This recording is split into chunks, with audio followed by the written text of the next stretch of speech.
Good afternoon, everyone, and welcome. My name is Ariana Malioko, and I am the Communications Coordinator for the Canadian Feminist Alliance for International Action. Founded after the Fourth World Conference on Women in Beijing in 1995, FAFIA is a coalition of women's organizations in Canada whose work focuses on defending women's human rights and advancing women's equality, especially through engaging with UN treaty bodies and advocating for the implementation of Canada's international human rights commitments. FAFIA is located in Ottawa, which is on the traditional unceded territories of the Algonquin Anishinaabe Nation. We recognize both our responsibility and obligation to the peoples and land of the Algonquin Anishinaabe Nation, on whose traditional territory we work, learn, and live. FAFIA is very pleased to be hosting this expert panel today in collaboration with Justice for Girls.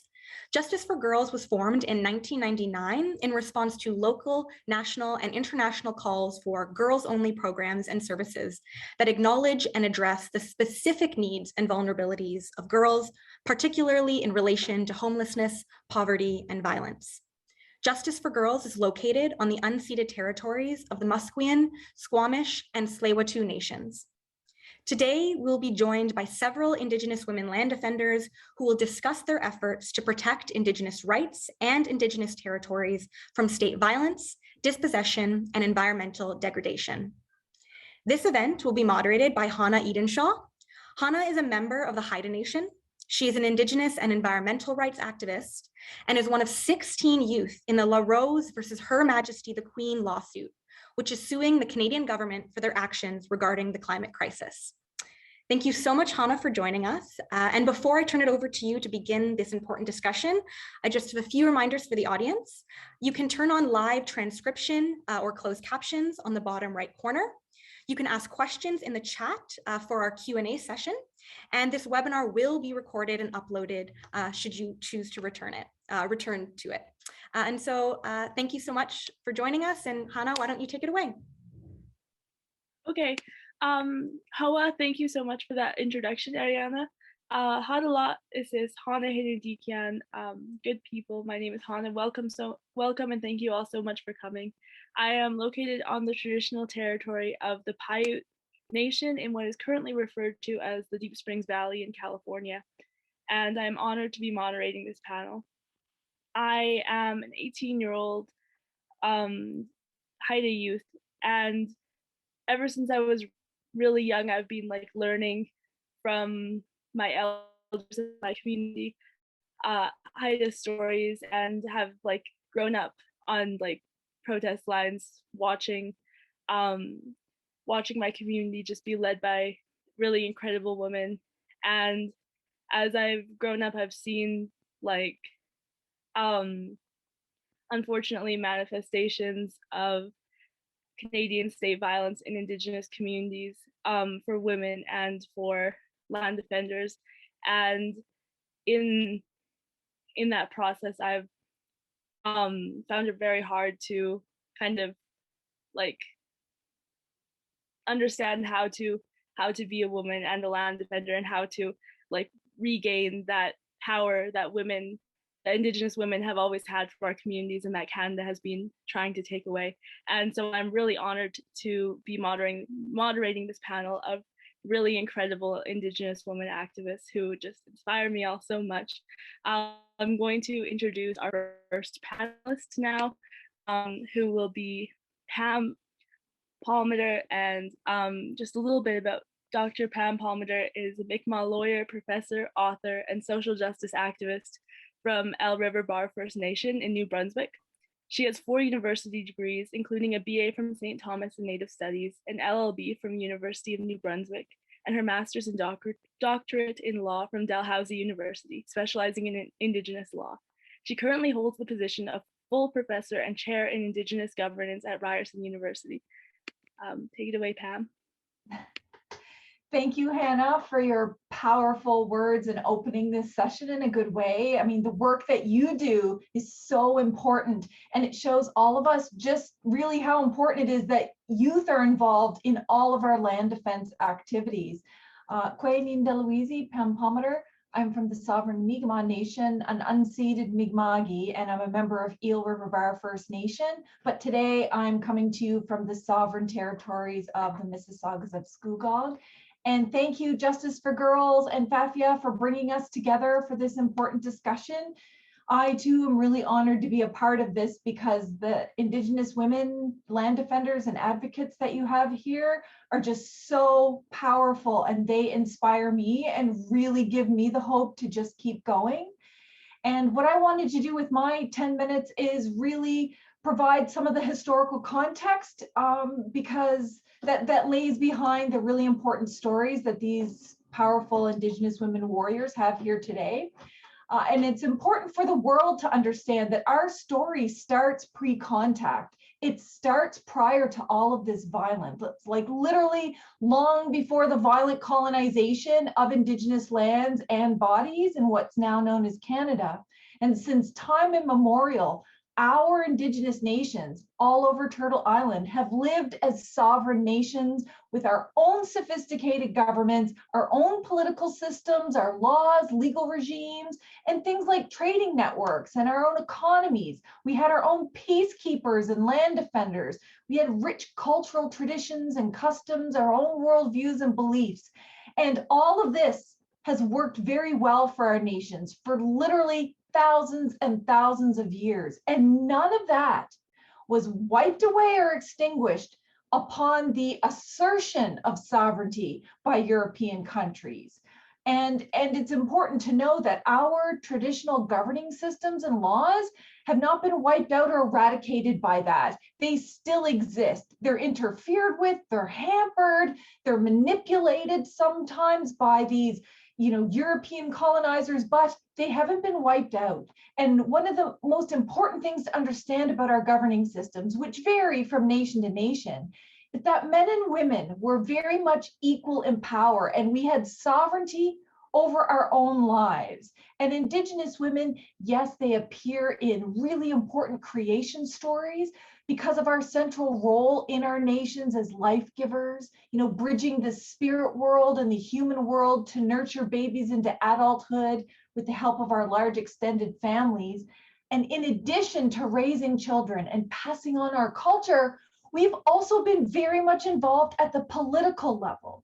And depending on which nation it was, Indigenous women not only selected leaders, but helped control access to territories, use of territories, and had equal influence in the political affairs of our nations, even though that might have looked different in different nations. And traditionally, we acted as leaders in our own right, as well as interpreters, negotiators, political advisors, strategists, decision makers, and of course, warriors. And so all of these diverse practices are something that very much were dependent on the political involvement and activities of Indigenous women. And for many, that's why Indigenous women are seen as the heart of our nations, because yes, we are loving and caring and empathetic and resilient, but we are strong, powerful, and formidable. We were then, and we are now a force to be reckoned with. And that's why you see sometimes our land defense movements might literally be just one or two women on the front line. It might just be a handful of Indigenous elder women on the front lines. But that's because we are so powerful. But it's also the reason why states like the Canadian state or the American state took such aim at Indigenous women because of our strength and because of that important political role that we held. And we know from all of the historical records that the colonial intent, the so-called Indian policy, was focused on acquiring Indigenous lands and resources and reducing financial obligations. And so what did they do? They thought they would just aim directly at Indigenous women and girls and our important roles. We know from the very early days, Indian agents used to work with the police and extort sex from Indigenous girls by using their rations. police and other government officials would literally rip children from our arms and force them into residential schools here in Canada, boarding schools in the United States, forcing them into many, many years of abuse and neglect and violence, and sometimes we didn't survive. Indigenous women and girls then and now were subjected to things like forced and coerced sterilization, oftentimes without our knowledge and consent. And for those of us who survived, the Canada's Indian Act targeted Indigenous women and children from exclusion from our communities and nations by virtue of the Indian registration provisions in the Indian Act. Literally tens of thousands of women and children were excluded from our nations.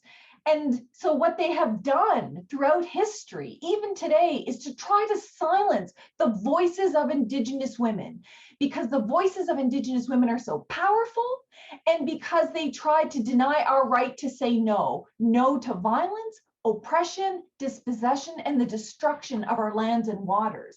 And it didn't just do this in a hypothetical way. All of Canada's laws and policies have created this legal regime in which Indigenous women are permitted to say yes to the exploitation of our lands and bodies, but we are never allowed to say no. Some people call that a veto, but we are never allowed to say no to the violence to our lands or bodies. And it's important to understand that Indigenous women are not weak people. We're incredibly strong, and we have resisted at every point along the way. So think about how hard colonial governments have had to work to force us into situations of vulnerability that aren't of our own making.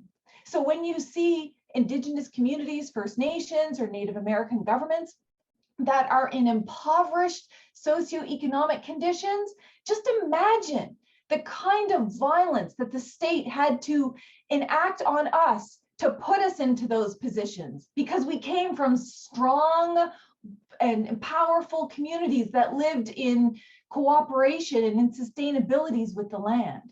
And we know today what that's called. It's called genocide. The National Inquiry into Murdered and Missing Indigenous Women and Girls said that Canada is guilty of both historic and ongoing genocide, and that the conditions in which we are forced to live, these conditions of state-based violence when we defend our lands and waters, is a result of Canada's intention to destroy us for the sake of wealth generation, to access our lands and extract what they consider to be resources from our land. And that results in the destruction of us physically, mentally, and spiritually as our nations, but in particular, the violence extracted on Indigenous women and girls. And so we know that this is what's happening. We know also that it tends to be Indigenous women and girls that are on the front lines today because of all of the genocide perpetuated against Indigenous men and boys, and the criminalization and the incarceration of them, that we too have to be able to step up and fill their places when we know that there are also such targets. So here we are on the front lines of climate action and human rights. The women on these panels are going to share their stories.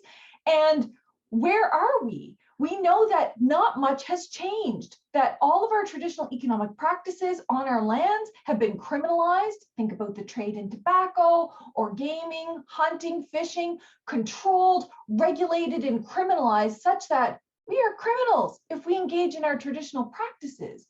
We know 30 years ago, Canada thought not twice to bring out not just the police, but the military to engage in a 78-day siege against Mohawk territory. And we know Ellen can talk all about that. 25 years ago, the OPP shot and killed unarmed land defenders in Ipperwash. The RCMP exacted its largest civilian assault on a population in Canada at Gustafson Lake to stop our people from sundancing on our own lands. 21 years ago, Department of Fisheries, Oceans, and the RCMP prevented Mi'kmaq people from fishing despite a court ruling upholding our rights. We know that they did it time and time again in Mi'kmaq territory. Hundreds of snipers and RCMP meeting a line of Mi'kmaq women and girls who are merely holding feathers and sacred tobacco to defend our lands from hydrofracking. This is what happens over and over again. And multiple times the RCMP have invaded Secwepemc territory or Wet'suwet'en territory and targeted Indigenous women like Slato here on this panel. And each time we defend ourselves, and people like Zoe here who have continued to use international human rights forums like this one to educate and inspire people to take action to protect our human rights. Because the result of Canadians acting like an outlaw is thousands of Indigenous women, girls who are exploited and abused, criminalized and incarcerated, and subjected to state-based violence. Yet we're the ones on the front lines protecting the lands and waters for everybody and human rights for everybody. So what we need is the world to see this, to hear the voices that you're going to hear on this panel today, and take concrete steps to end the genocide and the ecocide and make sure that the human rights of Indigenous women land defenders are protected now and into the future. Thank you. Thank you so much, Pam. That was incredibly powerful. It was so good to hear from you, and that historical perspective is so helpful. Next, I'm going to introduce our second speaker, Slato Molly Wickham. Slato is the spokesperson for the Gidimt'en checkpoint on Wet'suwet'en territory. She holds the name in Kaziak Grizzly House and has been living on and occupying the territory since 2014 with her husband and children. Gidimt'en checkpoint has been an Indigenous occupation site since 2018, which has been raided 3 times by militarized RCMP, once on January 7th, 2019, on February 5th, 2020, and again on November 18th and 19th, 2021.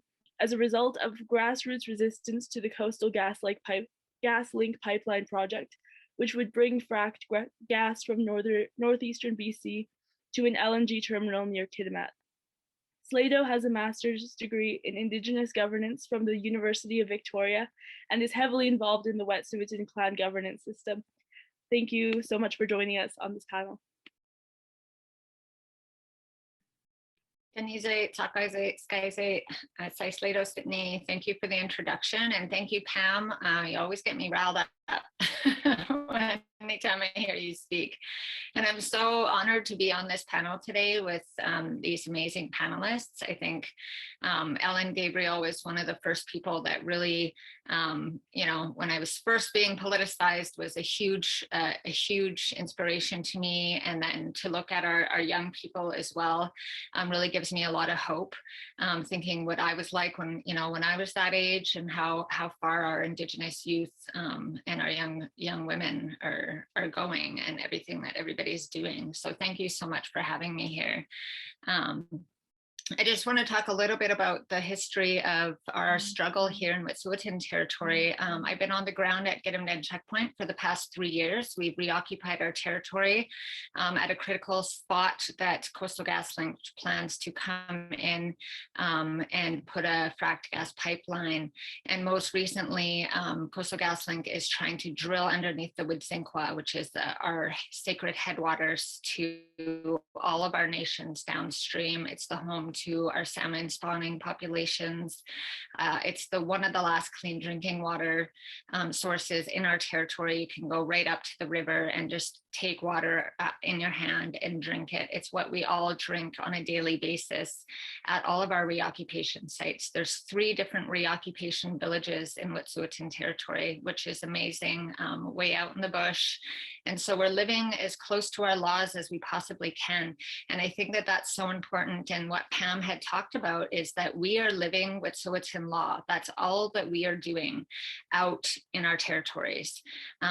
We talk about our hereditary chiefs and that there's no consent for this project. They have gone and through our clan governance system have made decisions about protecting the territory, have made informed decisions over years of discussions and meetings with our clans to come to these decisions, which have then been brought into our feast hall and stood up as law in our governance halls, that no pipelines will enter through Wet'suwet'en territory.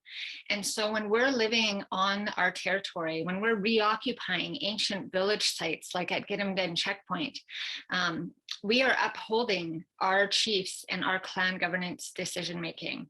We are upholding the law that they brought into our feast hall and that they had announced in our feast hall.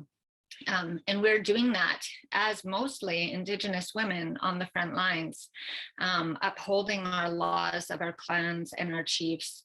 And so there are many Indigenous women that are on the front lines, younger women, matriarchs, elders that are out on our territory. And the violence that we have experienced from the state has been tremendous. It has increased. It has gotten to be a war zone. If you come out onto our territory, you can, hear the helicopters flying low on an almost daily basis. We've seen sniper rifles, militarized RCMP.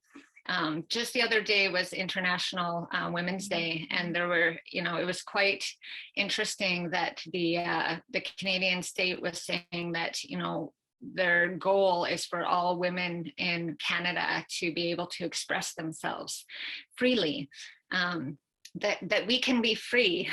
And, in this context, I feel like it's a little bit of a slap in the face. And it's also, we can be free as long as we're not trying to be Indigenous women. We can be free in the Western sense. We can be free if we're trying to be white. We cannot be free if we're trying to be Indigenous women on our own lands. And I've experienced firsthand what that feels like and what that looks like on the ground. And so for 3 years, since Gidimt'en checkpoint has been reoccupied and we have been enforcing our laws have never gone away, like Pam said. They have always been there. And it is time that we are starting to enforce them on our own lands according to our own traditional governance system. And so that's what we have been doing. In 2019, during a militarized raid, I was arrested and removed from the territory and brought to a city 4.5 hours away and spent 2 days in jail just to come before a judge, a Supreme Court judge, in order to have to defend myself as a Wet'suwet'en person upholding our own laws.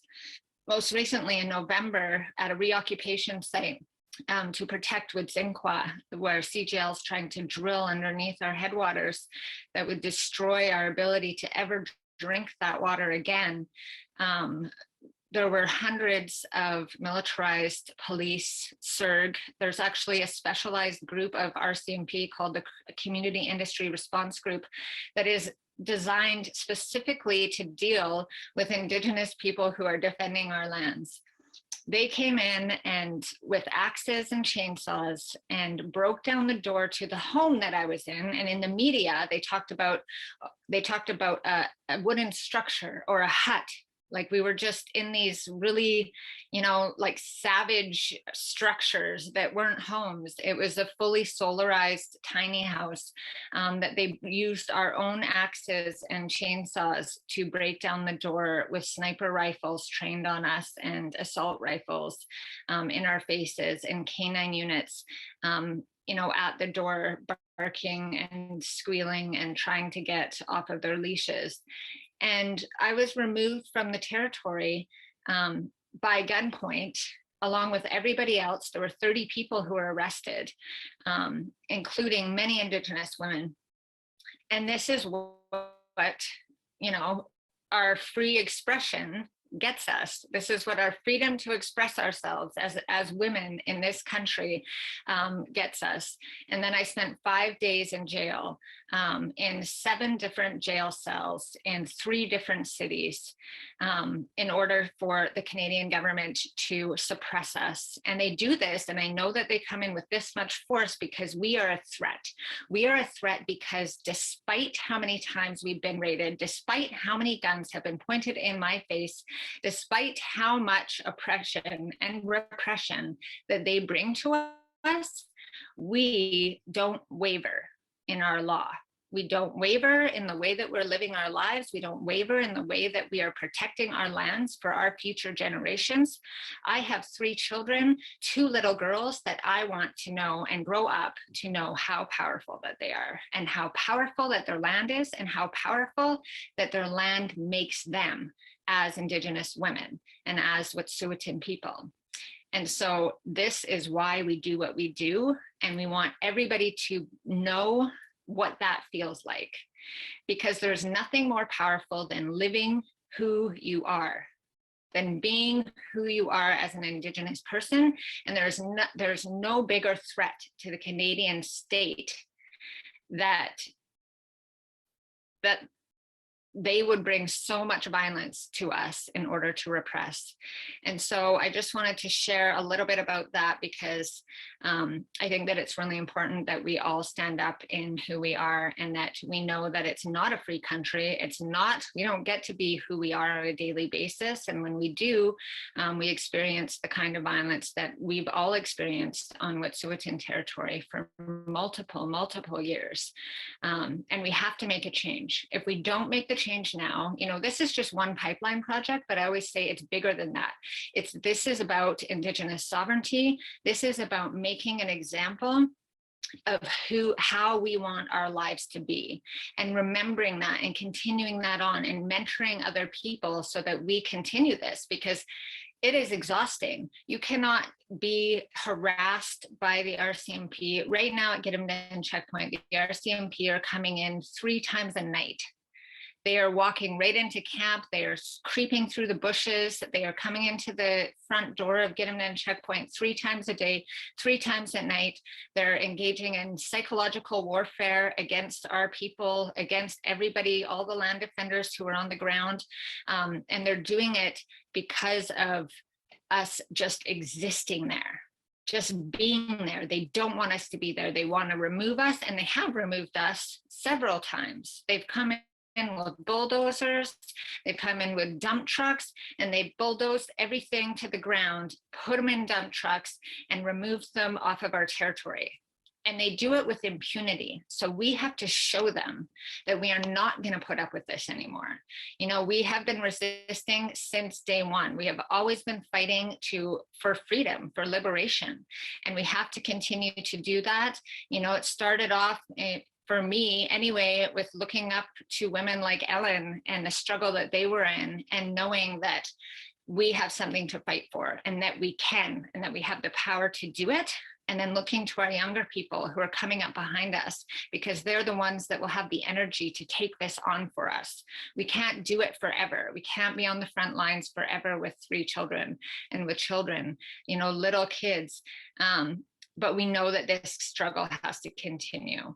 And so we have to keep supporting everybody to continue the fight until we are all free, until this is no longer acceptable in 2022, in 10 years from now, in 1 year from now. So let's keep that going. Hawa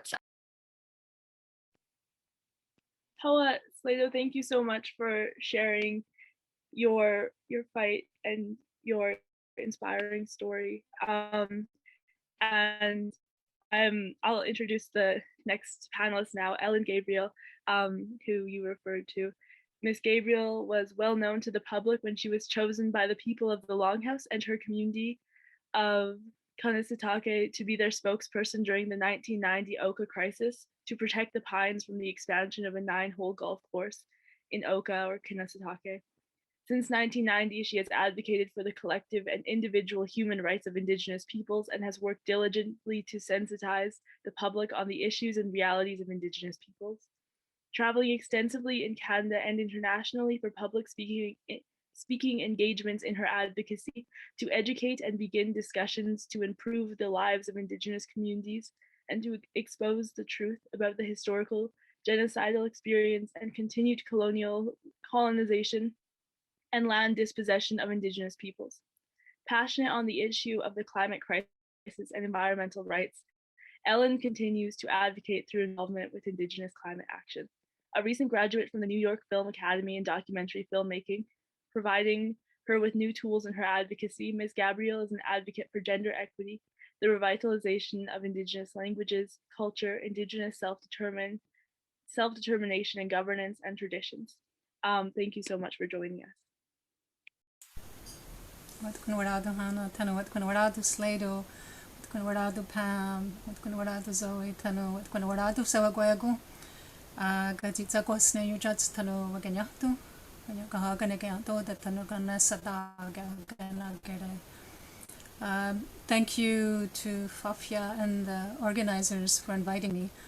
It's a really big thrill and honor to be speaking with people like Pam, who has a wealth of knowledge and is out there on the front lines every day teaching people so we can protect our rights, and to Slado, who I have a deep respect and admiration for, and I'm very honored by your words. Makes me feel a little bit old, but I am honored by your words, because you are, I think, the epitome of what a land defender is. I think it's really important for people to understand, building upon what Pam and Slado have talked about, is that Canada has waged a low-intensity warfare upon Indigenous people. And it began, from the War of 1812, when they forcibly told our communities to fight in their war against the United States, the Americans. And so ever since that time, we have this reserve system, which was the model for South African apartheid, which many people don't know, which is sort of that invisible border where anything goes. And where, they've done a good job at attacking and dismantling our traditional forms of governance, to the point where, as people have mentioned, speakers before me have mentioned, it's mostly women on the front lines. There are men who are there to protect, and I think of Schuyler Williams. I think of those kind of men who understand that their role is to protect the women who are protecting the land. And the Indian Act, which is the most racist form of legislation in the world, attacked the authority of the women. And as people have said, the women have always been fighting. It has been through the women that any changes to the Indian Act was ever made. It has been through the women that we are talking about the land, and we are talking about future generations, and the legacy that we leave behind for those future generations, and for the young girls, the daughters that Slado has, for the children who are not yet born. Canada has shirked its responsibilities, its international human rights responsibilities and obligations when it comes to Indigenous peoples. I was listening to the Ukrainian president address Parliament today, and I listened to the words of Prime Minister Justin Trudeau, and he talks about freedom, he talks about sovereignty, and yet does not apply those kinds of values and those kind of respect when it comes to Indigenous people.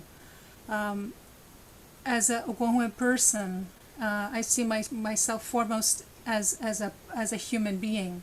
But as a woman fighting on the front lines, we are not respected.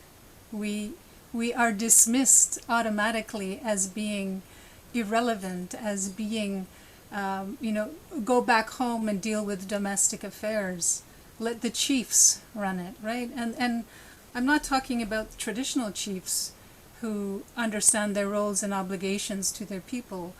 I'm talking about an imposed system of governance created under the Indian Act, in which there is no criteria for leadership, and which has been the dysfunctional part of this dysfunctional relationship that we have with Canada, in which they decide who is the legitimate authority.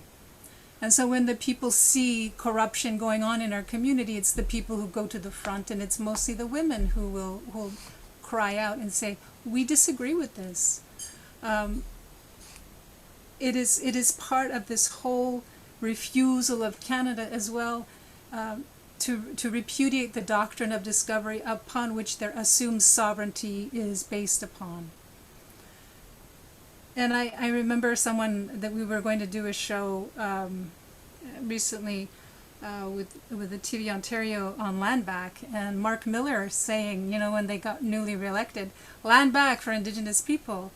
And I thought, what a hypocrite, because when I asked him to help us in Ganasadaga to stop the municipality of Oka from taking our land, he said, we cannot interfere with the authority of Quebec or Oka on how land is used. they still refuse to recognize our rights. They still refuse to respect our rights. And it is because of systemic racism. It is because Canada practices systemic racism. It is part of the norm. And so we as Indigenous land defenders are considered abnormal because we are not accepting assimilation or integration in the sense of we will accept colonial laws imposed upon our borders, imposed upon our territories. It's one of the international human rights obligations, which is not just in the UN Declaration, but in International Covenant on Social and Political Rights and other international human rights norms, where our right to self-determination is to be protected and respected by states. It is for the promotion of peace. It is supposed to be for the dignity of the human being. And yet that has not been afforded to Indigenous people when it comes to how Canada and its provinces and its paramilitary forces are used. We are the biggest threat to Canada's sovereignty, assumed sovereignty. We are the biggest threat to their economic and energy security, because they know that if we took them to an international court, an unbiased court, that we would win. Instead, we are forced into their court system. We are forced into believing that they have any jurisdiction over our bodies and over the land on which our culture and our languages are based.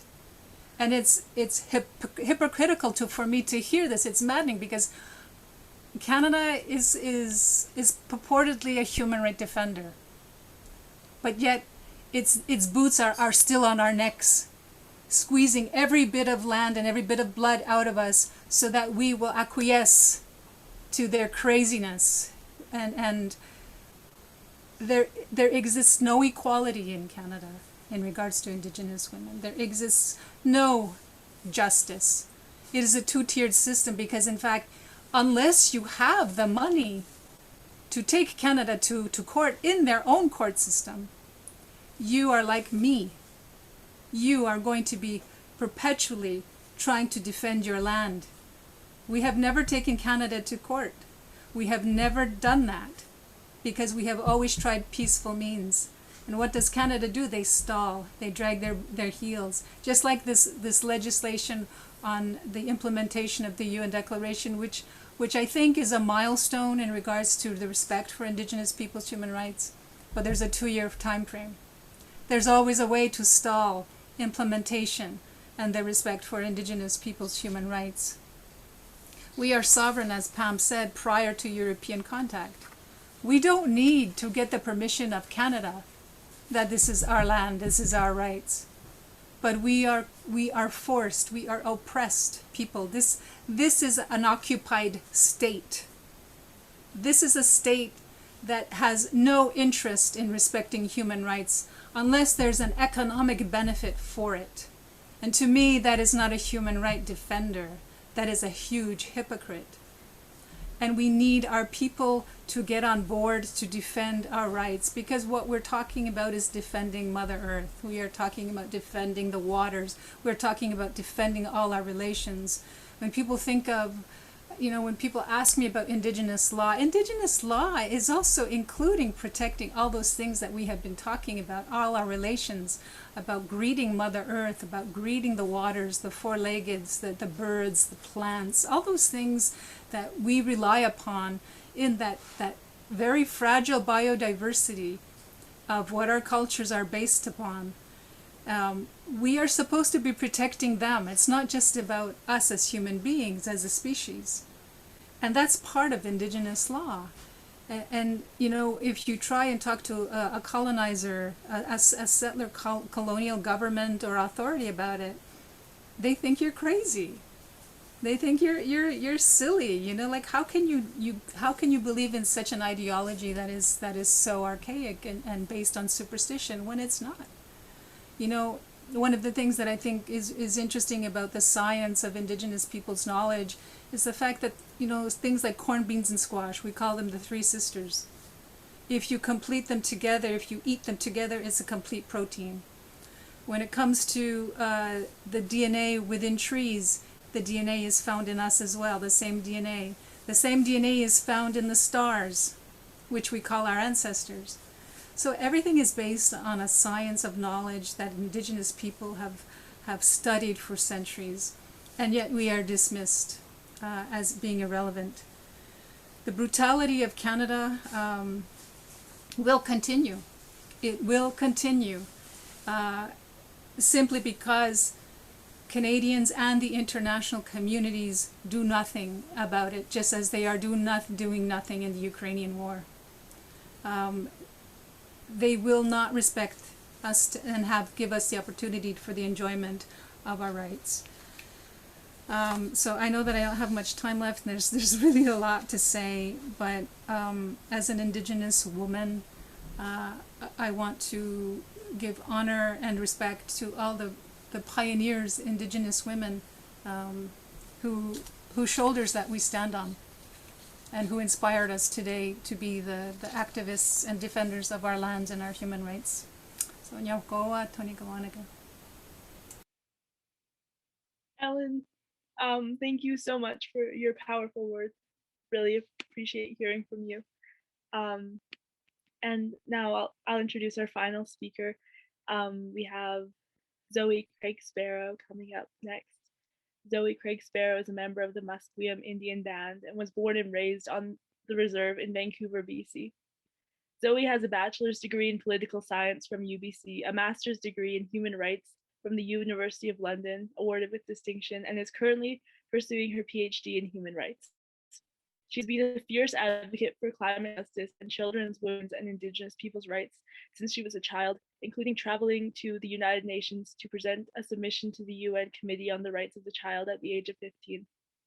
Zoe is currently the Director of Indigenous Rights and Environmental Justice at Justice for Girls and an Environmental and Indigenous Rights Fellow with the David Suzuki Foundation. Much of her work is rooted in international human rights law, with her current research focusing on the relationship between genocide and ecocide in Canada, particularly in relation to Indigenous communities and missing and murdered Indigenous women and girls. I've worked with Zoe before, and she's a really incredible woman. I'm really honored to introduce her to you guys today. Hi, Chikahana. Thank you so much for that amazing introduction, and a big haisepka to Pam and Ellen and Slato for your incredible words and all of your work. It's such an honor to be here with you today and to be a part of this discussion, and haisepka to everyone for joining. My name is Zoe Craig Sparrow. As Hannah said, I'm from the Hunkaminam and Musqueam peoples. I'm joining you today actually in what is now called New York on Lenape, traditional Lenape territory. And today I do want to discuss and focus on a major part of my work, which is genocide and ecocide. But I would like to emphasize the really important and objective role in international human rights law on these issues. I approach these subjects from both my role as an Indigenous young woman and my upbringings and my teachings, but also from more academic approach involving international human rights law. And I've actually been a part of some activism involving the Wet'suwet'en hereditary chiefs, as well as work with Pam on a submission as well, both of these to the United Nations before. So I'm really happy to be here with you and to potentially talk more about that later. I do want to begin with an overview on ecocide and on the environment. So ecocide is defined by Polly Higgins as extensive damage to, destruction, or loss of an ecosystem of a given territory, whether or not by human agency or other causes, to such an extent that peaceful enjoyment by the inhabitants of that territory has been severely diminished. And I think that when we think about that, you know, irrevocable damage to the land so that the inhabitants can no longer use it the same way, I think that's applicable across so many of these cases we've already talked about and so many of our experiences. You know, when we think about climate change and environmental impacts, what we're seeing through extraction and extractive industries is that as conventional oil and gas sources are depleted, companies are turning to far more destructive and carbon intensive fossil fuels such as tar sands and shale gas. And climate scientists are actually warning that the exploitation of the Canadian tar sands alone would double the amount of carbon dioxide emitted in the entire history of global consumption and certainly lead to runaway climate change. And these sorts of extraction industries and projects have immense impacts on especially Indigenous people's health, on the environment, and really, really pose serious human rights threats and threats to Indigenous livelihood for generations to come. I think that when we're talking about the relationship between land and rights, it's so important that we understand that there is such an indivisible relationship between land rights and all other rights for Indigenous peoples. And that Indigenous peoples, especially women, we have a unique reciprocal relationship to the land, where our deep cultural connection to the land and water and culture and our traditions includes an inherent responsibility to protect and steward the environment and lands. And this practice and our rights to do so are secured in international law. As Ellen was talking about, we have the United Nations Declaration on the Rights of Indigenous Peoples. And there's actually a couple key articles I want to highlight that I think are really relevant to this discussion. Article 29 of UNDRIP, Indigenous peoples have the right to conservation and protection of the environment. Article 32, Indigenous peoples have the right to determine and develop strategies for the development and use of our own lands, territories, and resources. And also there is very key in this article is that states like Canada, they have to achieve the free, prior, and informed consent of Indigenous peoples prior to the approval of any project affecting their lands, territories, or the resources. And there's a really big focus here as well on projects that affect water and minerals, which is what we're seeing with Wet'suwet'en and what Slato was just sharing. A couple other, I think, really key rights that are protected under UNDRIP and that are so applicable to this conversation are Article 7, Indigenous people's right to life, also Indigenous people's right to culture, the right to not be forcibly removed from your lands and traditional territories. I mean, Slato was talking about how she was forcibly removed and arrested. That's a serious violation of our rights in international human rights law. We also have the right to maintain and access cultural sites. And I think super importantly, participate in decision-making in matters that affect us, and especially Indigenous women. We're at the front lines, we're doing this work, and we're trying to force our way into these arenas that we have a right to be a part of and a right to have our voices be heard in. And this connection between genocide and ecocide is incredibly important, especially in the context of genocide of Indigenous women and girls. So we know that violence against women and violence against the earth go hand in hand. And the destructive impacts of extractive industries and projects are permanently damaging not only the natural environment, but they're also contributing to the genocide of Indigenous women and girls. Canada's extractive industry projects are typically located in or on close proximity to Indigenous communities, and they're populated with man camps. And these man camps are where mostly male workers live. And we know that the influx of these male workers into Indigenous communities as a result of extractive projects leads to increased violence against Indigenous women and girls, along with sexual assault, addiction, sexually transmitted infections, murder, and women going missing. It's a serious, serious issue that has actually, by the National Inquiry, been legally defined as a genocide. And I do want to spend a little bit of time, because I think Pam laid the scene really clearly about the importance of understanding that this is not by accident, this is by design. So genocide is legally defined in the Genocide Convention as being any of the following 5 acts with intent to destroy in whole or in part a national, ethnical, or racial group. And so these 5 main key areas are killing members of the group, causing serious bodily or mental harm to members of the group, deliberately inflicting on the group conditions of life calculated to bring about their physical destruction, which I think we can all agree is certainly happening here. Also imposing measures intended to prevent births within the group. Pam also mentioned forced sterilization. And then also a really key one is forcibly transferring children of the group to another group. And I think it's really important that we understand that the first definition of genocide that Canada incorporated into our domestic law was in 1970, and that was in the Hate Propaganda Act. And they specifically omitted, they left out one article from that definition. And that is the last one, which is about kidnapping and transferring children from one group to another. So this omission is a really clear sign that Canada was aware that they were forcibly removing Indigenous children from their families and sending them away, and that constituted a genocide. So to me, that's really where Canada begins to interrogate the term of genocide, but not in terms of how to avoid the genocide, but rather avoiding the responsibility of the genocide, which I think is really, really key.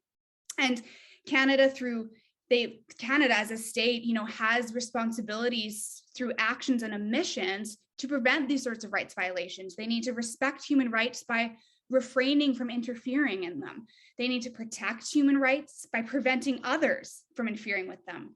And they need to fulfill human rights by taking positive actions to secure those rights. So we know that the genocide of missing and murdered Indigenous women and girls is linked to resource extraction and development industries, and not securing, as Ellen said, Indigenous women's consent for their bodies, as well as consent for the development of their territories, are going hand in hand. And I want to leave us on that conceptual framework and understanding of violence against women and violence against the earth, and how those connect and go hand in hand. Because we really do need, as Pam said, you need to end both in order to end one. These two are coinciding and they're going together. And also, I think the role of international human rights law is really important here, framing the serious, violent, and threatening rights violations of Indigenous peoples and their lands and the rights of land defenders in the context of international law has proven to be a very successful way of bringing international attention and scrutiny to these issues, particularly Canada's application of law, interpretation of the rule of law, and their wrongful use of military and police forces. And I think international human rights law and this approach also provides much needed discussion and criticism of Canada on their interpretation of what free, prior, and informed consent looks like. Because it's so much more than just going through the motions if you're not going to hold any weight to the consent and whether or not that's secured. So how can Canada meaningfully implement UNDRIP if the state itself does not understand and in fact refuses to fully implement the rights outlined and the state's obligations associated with those rights, both not only in the UN Declaration on the Rights of Indigenous Peoples, but a plethora of other conventions, declarations, and international treaties that Canada has signed on to. So with that, I'll wrap it up and just say a big high sepka to everyone for listening and for the discussion we're about to have. I'm really, really looking forward to it. Thank you so much for that lovely introduction, Zoe. I'm really so excited to have heard all of your perspectives, and now it's time to kind of enter into a more discussion-based part of this panel, the question and answer. First question we have is, what are some of like the biggest challenges, obstacles, and barriers that you have faced in your work? And I'll just let everyone.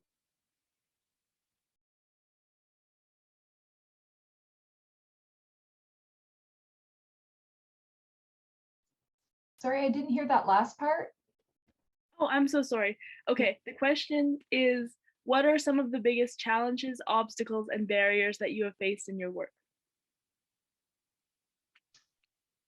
Well, I think, for my part, I think the three biggest barriers that I've seen in general are, first of all, Canada acts like an outlaw. It picks and chooses which law falls under the rule of law, such that you can't win at that game. When you say, here's the game, there's Indigenous laws, Canadian laws, and international laws, and here's what we have to abide by, but you get to pick and choose which laws you choose to follow and which you don't, and then your courts get to decide whether or not that's okay, and then you determine the punishment. I mean, how do you win at a game like that? You can't, ever. They continue to act like an outlaw, and there's no repercussions for it. I mean, what's going to happen if 10 years down the road they say, oh, what they did to Sligo was wrong? You know, the damage is already done if Coastal GasLink goes in and destroys all the wetlands, for example. So I think the fact that Canada, you can't get Canada to commit to the law.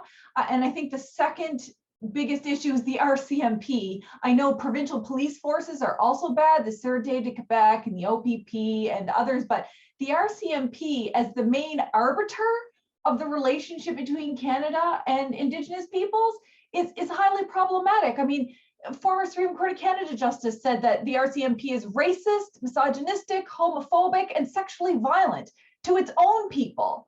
Like, let alone all the Human Rights Watch reports that say it's sexually violent and lethal to Indigenous peoples overall. I mean, how can that be the intermediary in this relationship without us dying or experiencing more violence? And then I think the third biggest obstacle is the degree to which transnational corporations have influence or are effectively the government. If you look at who sits in government positions, who runs in politics, their background in the extractive industry, they go back and forth between government committees or private industry committees, and they literally have undue influence on the government decision-making power and what happens to us. I mean, imagine if I could call up the RCMP and say, hey, protect me against Trans Mountain Pipeline. Wouldn't that be great? You know, they effectively have every law enforcement agency in this country as private security for transnational corporations. And guess who pays for that?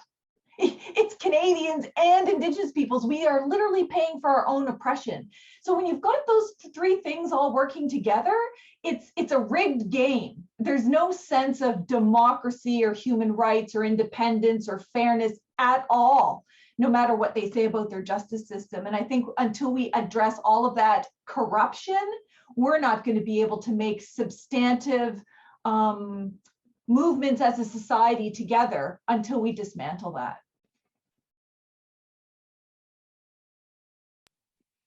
Thank you so much. Yeah, I'll give a couple little, sorry. Oh, I was just going to ask if anyone else I was wanted.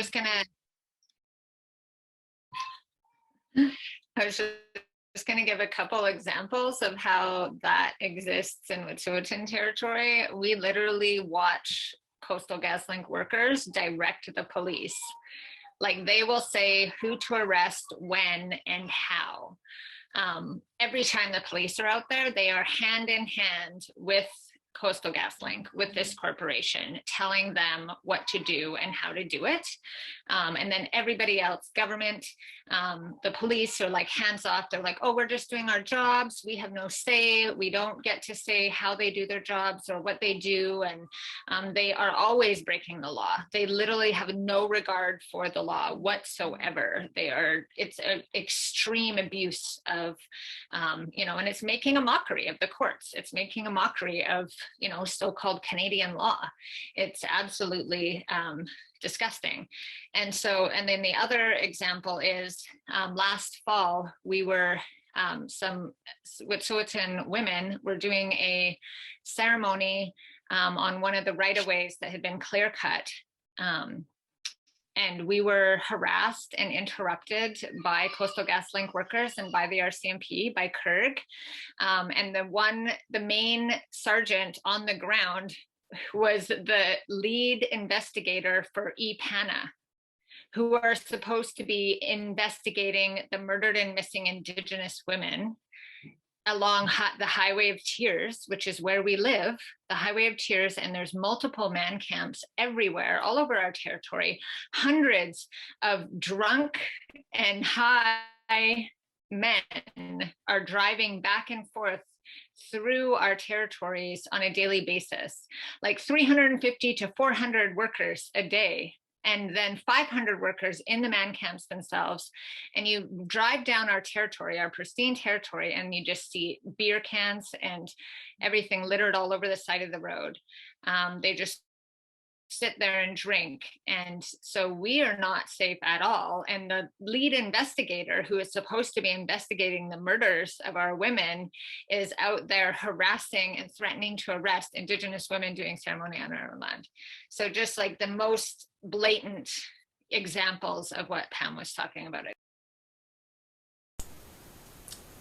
Yeah, and if I can add, just misogyny, authoritarianism, that's what the Indian Act is about, and that's one of the greatest challenges, I think, as a woman to face, because, as I said, your voice is either dismissed and say, go over to the domestic stuff, but they don't realize that, you know, when you're trying to recover from genocide that's still going on, by the way, you need to really reinforce the authority of the women. You need to reinforce those institutions that are traditional, that supported the rights of women and supported the rights of children, supported the rights of men and the land.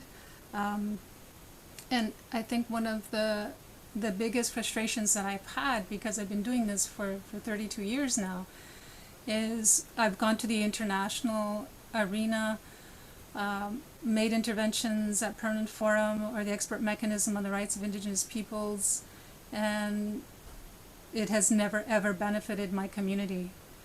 Molly, what you just described is what's happening in my community. There is organized crime, there's a toxic waste dump, and it's all by our people, Mohawk people in my community. Never mind what's happening with the settler people.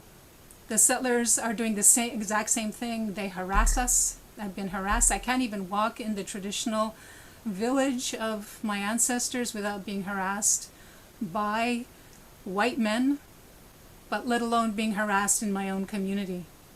And so I think we need to really create the kind of portrait. It's not just the settlers killing our people.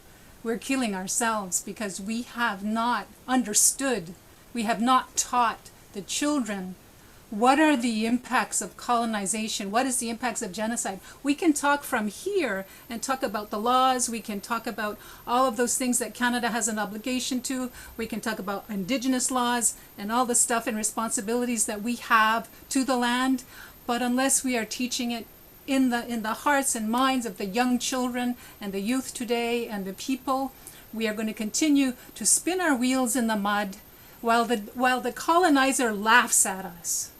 The colonizer just doesn't give a crap about us because A, they have the financial resources, B, they have the human resources to do it, and they have a court system that justifies the use of violence against our people. So my community is a really good example of the impact of colonization. I have to put up with people cutting the pines that we stood up for in 1990, our own people, to create marijuana shacks that the government and the police refused to do anything about, where one person was assassinated in broad daylight last year in my community. He wasn't from the community, but here. And the police will do nothing to protect our people because they want it to implode. And that is part of low intensity warfare. That is the reality that situations in my community. I look at my sister community in Gunawagan near the Mercier Bridge. You've got every single kind of development around them. Highways, railway lines, everything that goes through there, contaminating the environment. You know, we have a role as Indigenous women to help our communities, but it doesn't help when there's misogyny in there and our people have assimilated. And that's one thing about the UN Declaration, where we have a right not to be assimilated. That is our right. But what happens to us?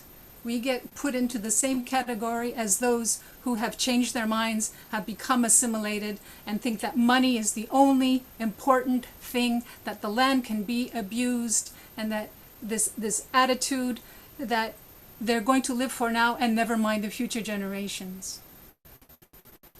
And I apologize. I just want to tell you the truth because I think the truth is where we're going to find the solutions. We can't just pretend it's the settlers anymore. It is the settlers who created the problem. It is the settler colonial government that continues to oppress us. It's the settler colonial government that continues to pay our people to keep us oppressed. Canada is the devil. Canada is the evil party in all this. And I think it's really important to, and when you were talking about genocide, you don't necessarily have to kill a targeted group of people for genocide to be happening. And that is exactly what is happening in Canada. That is exactly what's happening to our people. And we need protection. We need protection as women because we know what our roles and responsibilities are. And it's pretty hard to do when people have forgotten those ways, that they're the walking dead. they are the walking dead in our communities. And, you know, for me, as like I said, I see the situation getting worse rather than better. And I really wish that they would teach human rights. They would teach Indigenous philosophies of how to respect the land and teach them when they're very young. Because the parents need help in this crazy world that we're living in. The parents need help to teach their children to do that. And the Royal Commission, the TRC, MMIW, those reports are just sitting on shelves. They're just sitting on shelves, and the government just saying, okay, we did our job. We paid you for the Indian residential school where we killed your children. Where our hands are, you know, our hands are clean now, when it's not. And I'm going to remind Canada, your hands are full of blood, and they continue to be full of blood. So, thank you.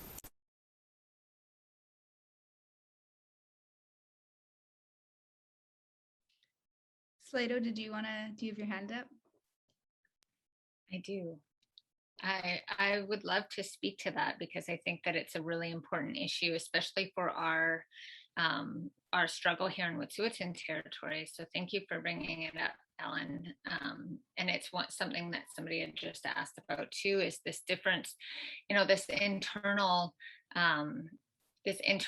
racism that our communities are experiencing, and these impacts of colonization that we're experiencing. And I think that it's really important to talk about, because people often will use it as, you know, an excuse to not take action or to not support us, because in our case, the Indian Act bans, the imposed ban council systems, they've signed on to this project. They've given their consent, even though they are not the ones that have the jurisdiction to give consent in the first place. And I think that it is so challenging, because we experience a lot of lateral violence. We experience a lot of we experience a lot of harm because of this system that was imposed, and we experience it publicly. And I think that we experience it physically, you know, like there's a lot of harassment, there's a lot of attacks internally because of this system, and it's doing exactly what it was designed to do. The Indian Act Ban Council system was designed to undermine our hereditary system. It was designed to tear us apart at our seams. And now, you know, the Indian Act Ban, or the government never used to go to the Indian Act bans and say, hey, let's give you some money. We definitely want to share these, you know, benefits from resource extraction with you. They never did that, ever. You know, they started doing that with forestry a little bit, just to get Indian Act bans to cut down their own trees. So we're going to give you some lots that you have to log every single year. And this is your benefit to us destroying clear cutting your whole territory. But now, because the hereditary chiefs in our area anyways, and I know it's the same in lots of other communities that still have these traditional systems, and they may not be functioning perfectly. The impacts of colonization have impacted every realm of our lives, our governance, our social lives, our families, everything. But they're still there. And so they go and they offered these bans some sort of jurisdiction and some sort of benefit when they've never done that before. And they're only doing it now because the hereditaries are saying no, because our traditional governance system, which if you look under in the UNDRIP, that's who gets to make the decision. Our ancient 1,000-year-old system of governance, we have the full jurisdiction. And it includes everybody, including the people who are band counselors and who are band chiefs. They have a say in our clan governance system.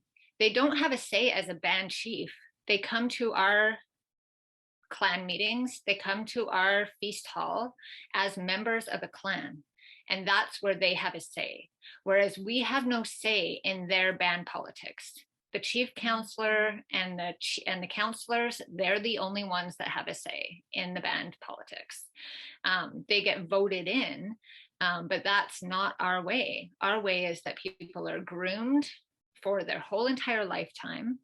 And it's really sad to see, and I think this is somewhere that I struggle with, and that I see, you know, one of our matriarchs who's been mentoring me, sometimes she doesn't want to be a part of our system anymore because of the lateral violence, because of the, you know, how much it's been impacted. And I've had to talk her out of this so many times. And she says, I'm just not going to go anymore. She does, you know, I've asked her, I said, I know that when you hold a name, when you hold a chief name, you don't ever want anybody to speak badly of you. If somebody speaks badly of you, you have to have a feast. You have to clear your name, because you can't bring anything onto yourself where somebody would disrespect that name that could be thousands of years old, and that carries all of the respect and the wisdom of all of the ancestors before that held that name. And so I've said, well, what about the people, you know, the band counselors and the bands that are doing this to us? And she said, they have no right to be doing that. And you need to keep doing what you're doing. You're doing a good job. But I think that sometimes she wants to walk away, and I say, don't walk away. Please don't walk away, because this is all we have. If we don't have this, what do we have? We know that we can make it better. We know that it took, you know, a few generations to try and destroy it. And it's going to probably take longer than that for us to get back to it.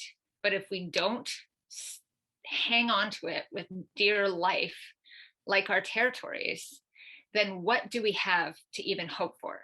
Then what are we working towards? What are we going to try and make better? And so I think, despite how, you know, awful it is sometimes, and how effective the government and the state are being at dividing us and destroying us internally, I think that we still have to keep going. And so we all have a responsibility to each other, to teach each other and to support each other. And that's why I think cross-nation alliances are so important, because we have small groups of our traditional governance systems that are still intact, and we need each other. We need to rely on support from each other to uphold that and to hold ourselves up, because we aren't getting that all the time from everybody in our community because of the pain of colonization. And so I think that that's really important for us to do, to support one another. Thank you so much, Slato. Zoe, you've had your hand up for that. Thank you.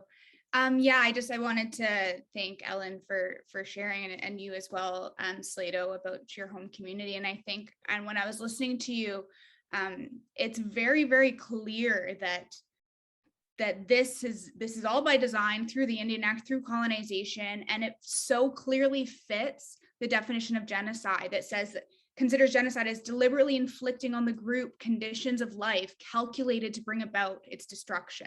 And that's exactly what we're experiencing here. This is a calculated environment that's meant to destroy us. And as Slato just said, you said, you know, it's taken a few generations to destroy it. And I think it's pretty ironic to me that Canada as a country can put so much effort into understanding intergenerational impacts when it comes to genocide, but they can't do that when it comes to the environment and climate change. So you can understand that through residential schools, 60 Scoop, sterilization, reserve systems, Indian Act, and the sexism of the Indian Act, and women losing status, you can understand and plan for all of that to wipe us out and be genocidal, but you can't understand how today's climate policies and continued growth of extraction industries is going to, again, wipe everyone out and the planet out. So I think it again shows it's exactly what Pam just said. It's the picking and choosing, I think, of which laws and practices and policies to use when.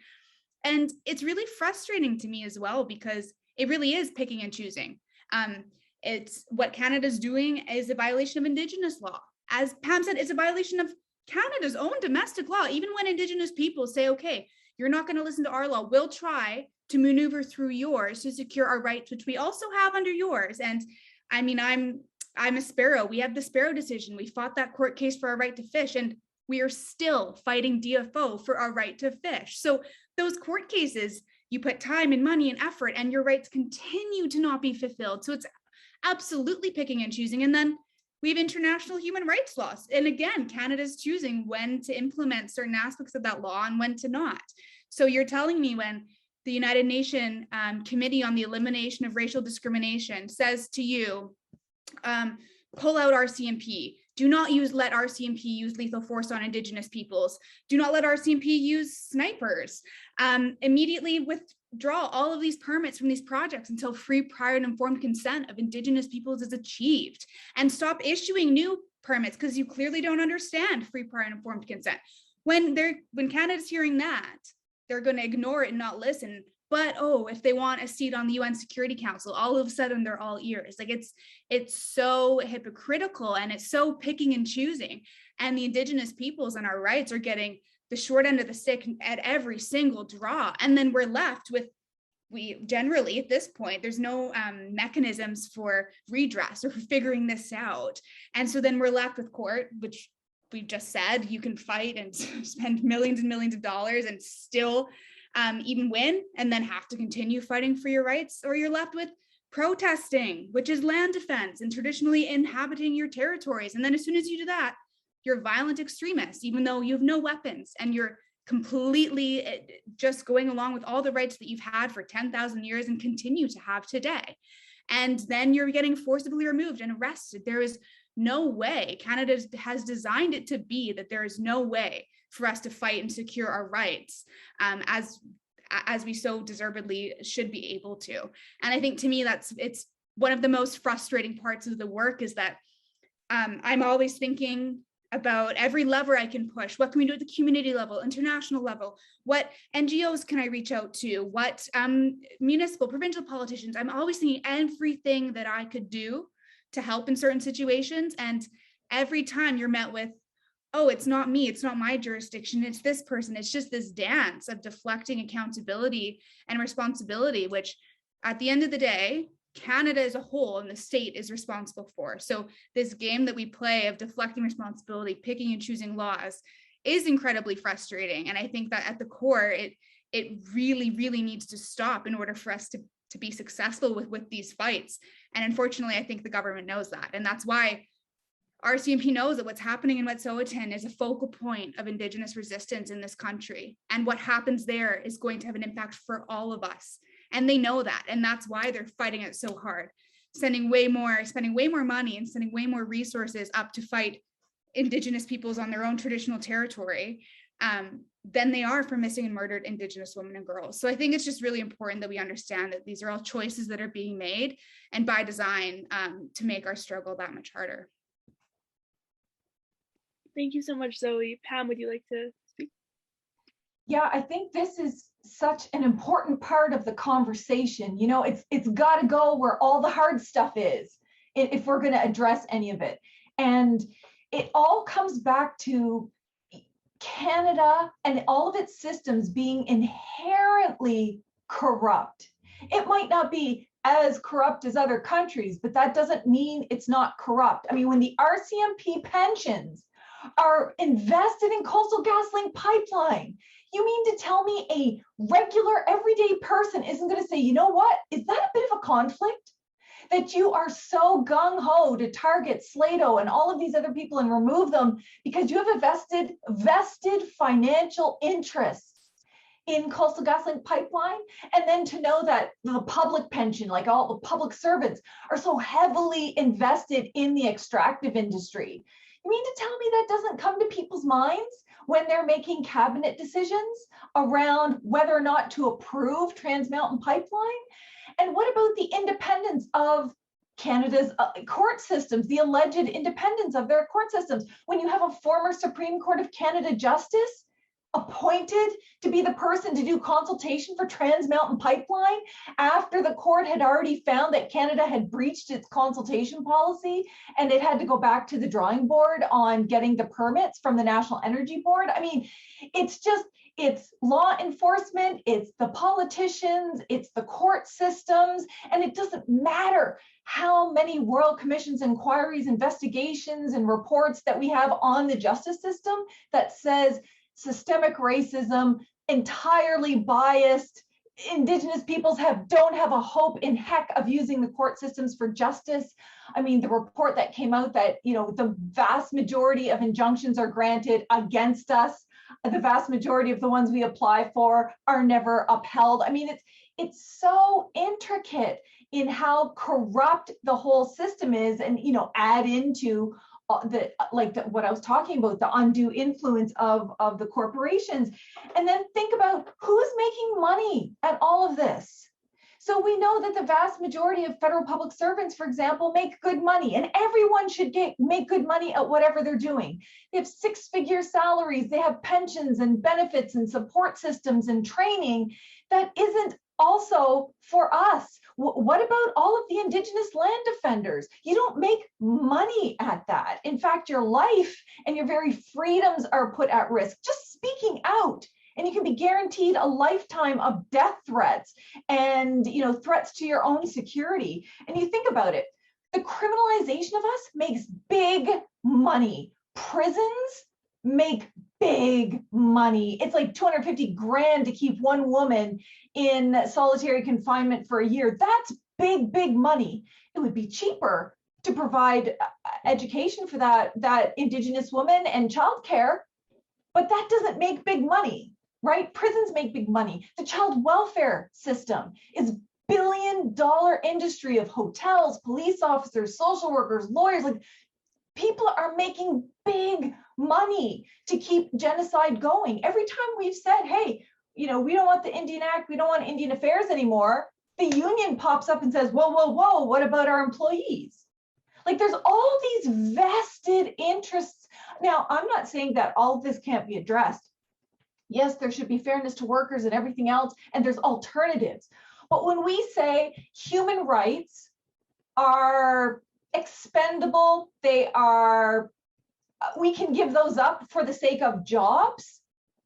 You know, what about green jobs so that we don't have to be hurting Indigenous peoples? So it's always primarily white men making these decisions about who's making money, and the courts are big money.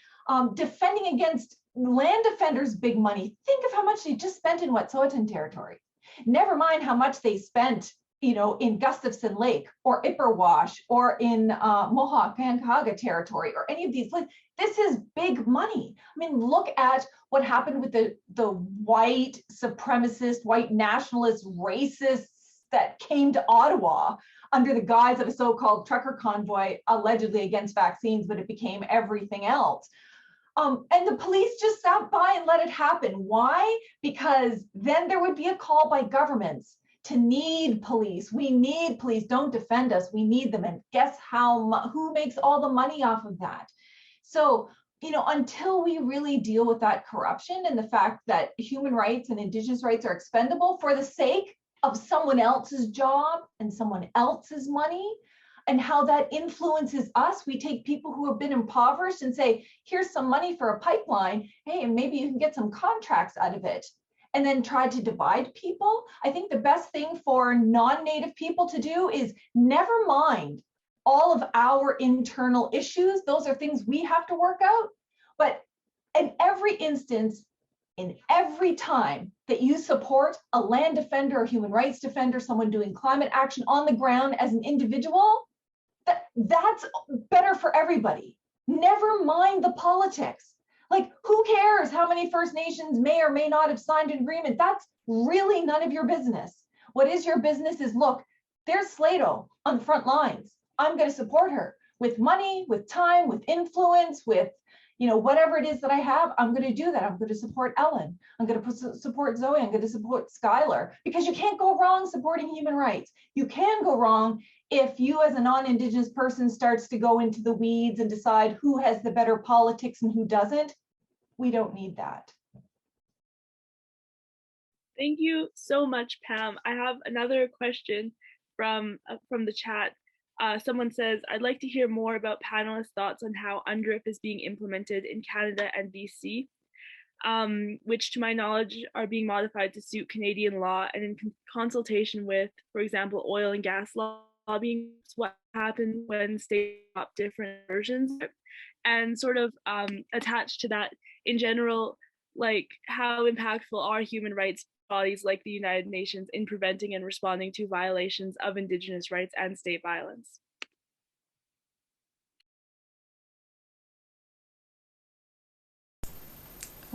I'll go. The legislation is good on paper, like most wonderful aspirational human rights documents are. The thing is that Canada needs to raise the bar, and it has to be using the UN Declaration on the Rights of Indigenous Peoples, and any law in Canada that goes against or violates any parts of the Declaration needs to be changed, needs to be abolished. And it's kind of like, I'm not a lawyer like Zoe or Pam, but I do know that the UN Declaration has some good things in it. There's stuff that kind of bother me too. But I think if we look at the 20 years that it took for Indigenous peoples who participated with states to put this together, and there was a lot of concessions, mostly on Indigenous people's sides, I think it's a start, because Section 35 of the Constitution Act of 1985 doesn't mean anything. I remember seeing the Queen of England, Queen Elizabeth, talk about, she had to approve Canada's constitution, new constitution, and she said, this is great, and Indigenous Aboriginal rights will be defined later. And so we're constantly in that state of defining what our rights are, even though inherent rights should be self-explanatory. I think this is something for Canada to uphold, because we already know our laws. We already know what our rights are. We don't need to have more legislation involved in this. But I do want to say that on top of all the other dysfunctions that we have, there's a bureaucratic culture within Canada where you have something like 270 plus employees in Justice Canada alone who are gatekeepers and will do their best to stall things. As I said, there's like this intention, like, yes, we recognize your rights. Yes, Indigenous person, we're going to work with you and be partners with you. So let's have an engagement sessions. And as any lawyer knows, engagement sessions are not consultations. Engagement sessions does not require the government to accommodate our rights. So I think this is one way in which I see a progress. You cannot interpret a human rights norm, an international human rights norm, unilaterally or arbitrarily. This has to be done the right way. So BC can say what they like, Canada can say what it likes, but at the end of the day, we have a right to self-determination. And that right to self-determination is our sovereignty. And as sovereign people, we control our lives. So I guess I'll leave that to Pam and Zoe and to Slato to also discuss. Thank you. Thank you, Ellen. That was really well said. Zoe, you have your hand up. Yeah, thank you. I agree with everything that Ellen has said, and I will say international human rights law provides incredibly useful standards. So they're standards, but we have to continually fight for them on the ground, just like domestic human rights. And we use these standards to bolster our domestic activism and also to remind ourselves of a global consensus on dignity and peace for all peoples. And they are very useful, but I think a lot of the time that comes mostly from also bringing international attention to these issues. And Canada likes to position themselves as a country as a defender of human rights and as a very green country, very sustainable, and really likes to be portrayed internationally as a really great, safe, free country. So any way in which we can use international human rights law to challenge that narrative is incredibly important, because as Pam said, and I've seen in the chat too, it doesn't matter if other countries might have it worse or might be more corrupt. The reality is that's what's happening here at home, and we have the capability to do better, to meet all of our human rights standards. And it's so important that we keep Canada accountable to where they're failing and what needs to be done to get to where we need to be. And international human rights bodies can do that. So they can hear from the government, they can hear from Indigenous peoples, from nonprofit, non-government organizations, from different parties, and they can gather all the evidence and they can do the research, and they understand the law better than anyone. And they can sit there with the countries and say, look, here's where you're failing. Here's where you're not fulfilling these rights that a lot of the times, if it's a convention, which is a legally binding treaty, they are legally bound to, they can say, look, here's how you're not meeting it, and here's our recommendations of what you need to do to get there. And then if states don't listen, that's the job of the international community to apply pressure, and for us to do that as well as we can by creating awareness, drawing attention. And I will say, in terms of the UN Declaration on the Rights of Indigenous Peoples, I completely agree with what Ellen said. You know, it's great on paper. It needs to be implemented in practice. And I think especially in British Columbia, it's really frustrating to see, you know, our current government touting themselves as such an advocate for Indigenous rights, implementing UNDRIP. But then on the flip side, what's happening in Wet'suwet'en, happening in this province on unceded territory, is in direct violation of UNDRIP, 100%, through many articles. Even if we're just looking at the forced removal of Indigenous people, it's just one right. And I think, as Pam said, that's how we can get behind this. It's not about getting into the politics of certain groups. It's about looking at the rights. Sligo has a right to not be arrested and removed off her traditional territory. We need to acknowledge that, call it out, and protect that. So while I am hopeful, as always, we have to retain some hope that UNDRIP will lead to improvements in the lives and rights of Indigenous peoples in BC and in Canada, it's incredibly important that it doesn't just happen in policy, but that it happens in practice, because otherwise I actually think it's dangerous. It waters down the law. If we're putting things into practice and we're putting them into law, but then not abiding by that and not holding up ourselves accountable to that, it's incredibly dangerous, and it reduces the impact and the effectiveness of what should be a very impactful and very important declaration that does ensure Indigenous people's rights. And as Ellen said, that means changing laws that aren't in line with that, changing practices that aren't in line with that, not just government practices, RCMP practices, the ways in which our federal and provincial governments collaborate and work together to secure rights, because there is a lot of blaming other parties. That needs to stop. We need to improve our policies, our practices, and our laws to be in line with UNDRIP. And furthermore, on that note, UNDRIP is one of them. Canada has also signed on to the Convention on the Rights of the Child, the most widely ratified and arguably most impactful human rights instrument in the world. How can we be signing on to a legally binding treaty, a Convention on the Rights of the Child, with the genocide of girls, of Indigenous girls in our country? That's crazy. That should be unfathomable to people. That should be the first thing that's addressed at these forums, at the review of Canada on this convention. Canada signed on to the Convention on Elimination of Racial Discrimination, Convention on the Elimination of Discrimination Against Women.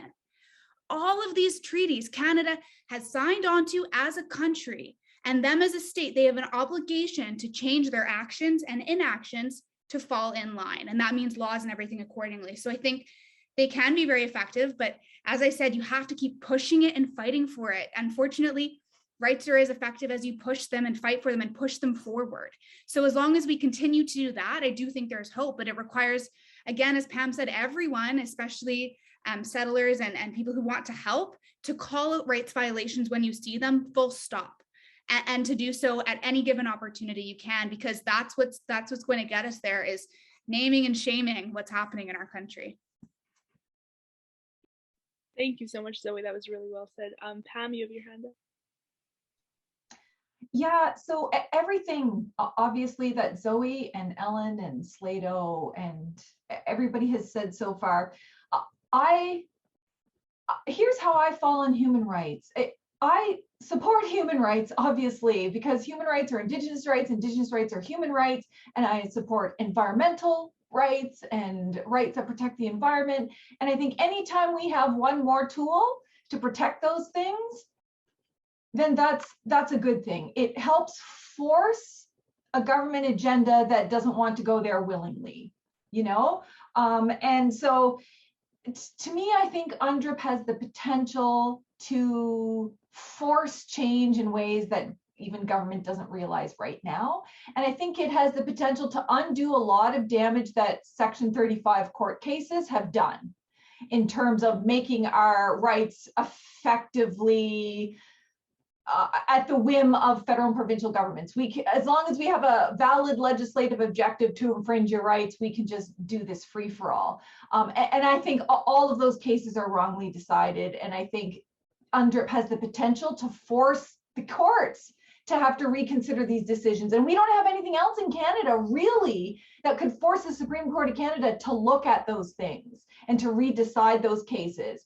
So I like that. I like the fact that it's a global standard and that the standard's a minimum. It's not like, here's our best practices scenario. It's like, here is the minimum. This is the floor. So if you're like way down here, you need to, at a minimum, bring all of your rights and courts and laws and policies up to this minimum standard. Of course, we should always go beyond, but people were worried that maybe UNDRIP would be subject to Section 35, and I think it's actually the reverse. I think that Section 35 is subject to UNDRIP, and Section 35 has got to come way, way, way up here, keeping in mind that UNDRIP protects our Indigenous laws. So that means all of their stuff subject to our laws, first and foremost, like our laws are paramount.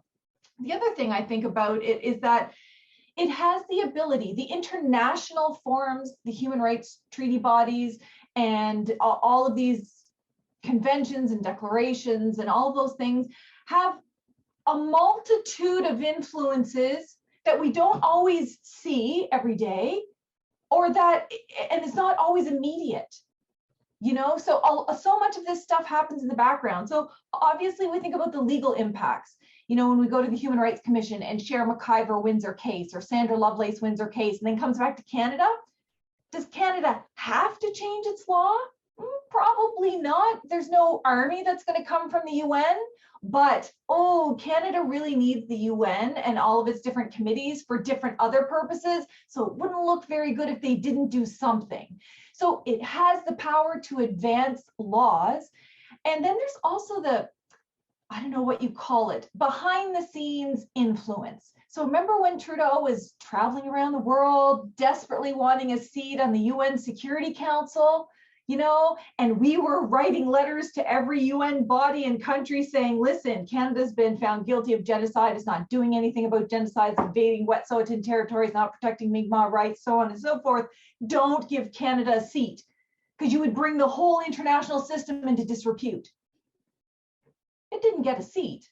Is that because of us? Who knows? I'm sure it's in part because of us. So we have to also celebrate all of our successes. What we've talked about is really, really difficult, but our successes at the international and even at the domestic level are important because we are winning. And remember, we're in this for the long haul. There's going to be lots of prime ministers and premiers and ministers of Indian affairs, and they come and go. But we are the consistent here in this territory. We are the ones that put our lives on the line to protect our people, human rights, freedoms, the climate, for everybody here. And I think more and more Canadians are seeing that. And if you think, where should they put their support? You're seeing more and more support for what it is that we do, and them understanding how important human rights are when it comes to, you know, basic freedoms and protections from violence and things like that. So I think it's one of many tools. It's as imperfect as all the other tools, but it's one of them. And I think as long as we use that in conjunction with the fact that our laws and our governing systems are paramount in our territories, and these international systems can just bolster and help that, I think then we're gonna do well. And every time we defeat a permit, an authorization, a lease, a pipeline, a project, and people pack up and go home, or we stop all of their insurers, like all of these are successes. So we are doing the good work and it is having good consequences. And I think, you know, you can't undervalue the work of all of these Indigenous land defenders and the significant impacts they have on everything, human rights and environmental protections for all of us, and protecting the water. And I think this is just going to get more and more. We're going to have more and more support, and human rights just bolster that. I don't think in any way it hurts it. Thank you so much, Pam. Slada, would you like to answer?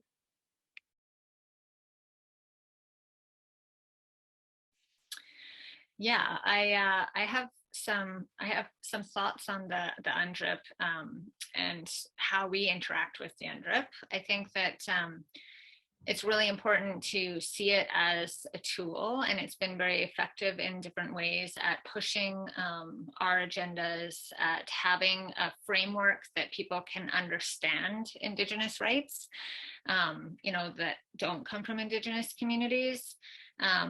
In terms of it, at this point, I feel like it's very ineffective in its infancy, being passed into law. In 2019, it was passed into law in British Columbia, so-called British Columbia. And just a few months later, the RCMP launched a 5-day militarized raid on Wet'suwet'en territory in February of 2020 and removed Indigenous matriarchs and hereditary chiefs off of our territories. And so we can see, like, on the ground, there's this stark difference between what the governments are saying and what's in the UNDRIP compared to what we're actually experiencing. And I feel like it's going the other way. It's going the wrong way. We're not seeing anything getting better since the implementation of the UNDRIP in Canada, or not the implementation, but passing it into law in Canada and the province, in the province.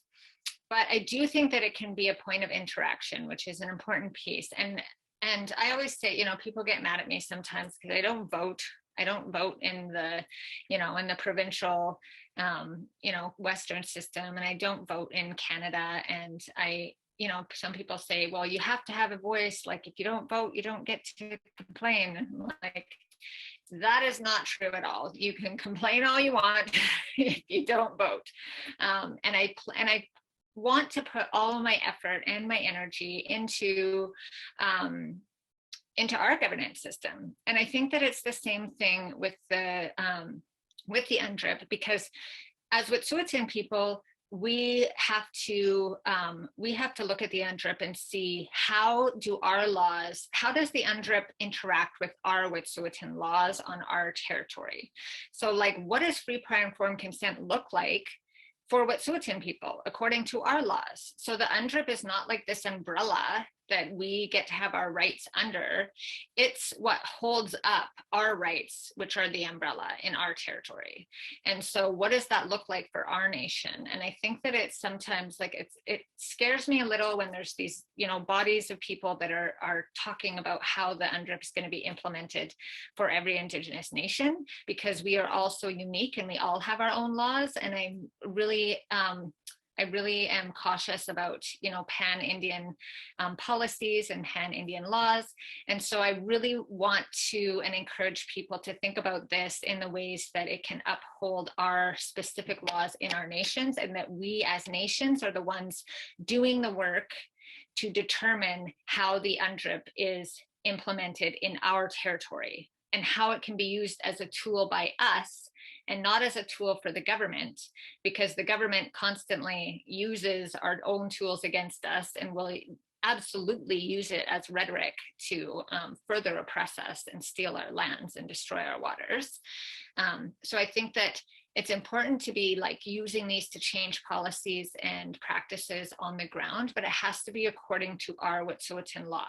So, like, we have a Wet'suwet'en law of no trespass. The UNDRIP, we can apply that, and we have to do the work to say, well, how does no trespass interact with not being removed from our territories? Or, what are the articles that uphold our law as Wet'suwet'en, instead of it being the other way around. And so I think that it's important to put the energy into our systems of governance and how those can be upheld by the different articles of the UNDRIP.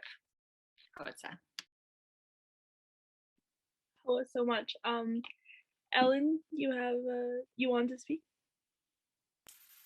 It's just from a comment someone wrote in the chat about Emergency Measures Act, and I remember God, 15 years ago, something with the national security, like after 9/11, they came up with this National Security Act, which really trumps human rights. So it's nice to put all these things into law, into policy, but the excuse is always national security. So Slato and the people at the Gidimt'en checkpoint are a threat to national security, so they can use that law and totally trump the UN Declaration. So these are the kinds of tricks and semantics that are used, but they're being decided by corporations that control Canada. They're being decided by policing authorities, and it's just something that I think people just need to be aware of. I know people want to help, but it's always like, what do you think you can do to help? We've told you our stories. What do you think you can do to help? And I think it's really important that people understand that there is nothing that protects Indigenous people right now. We can't find lawyers to help us with our land rights. We can't find a person in government to hear us unless we're part of band council. It's a dysfunctional system, so how do we dismantle that? And my first thought at how you can help Indigenous people, put a moratorium on all development. I know that's never going to happen, but land back is also about trying to protect what is left, and put a moratorium on all development. If you can pressure your MP, if you can pressure anyone in government to put a moratorium on development, no matter where it is in Canada, that would be a great help, because we're still, like as Pam said, we're still going to be there on the front lines pushing back while governments change hands and bureaucrats keep gatekeeping. So, yeah, thank you. Thank you, Ellen. That's it's a really good transition. There's been many people who have asked how they can help, how settlers can help, how non-Indigenous women can help, how people like maybe in like urban areas can help people on the front lines. And we have about 10 minutes left, so I think that'd be like a good way to wrap us up if everyone could answer that. And just really quickly, there's just been so much beautiful support and love from the chat, and just wanted to express my gratitude for that, given the whole event a very nice energy.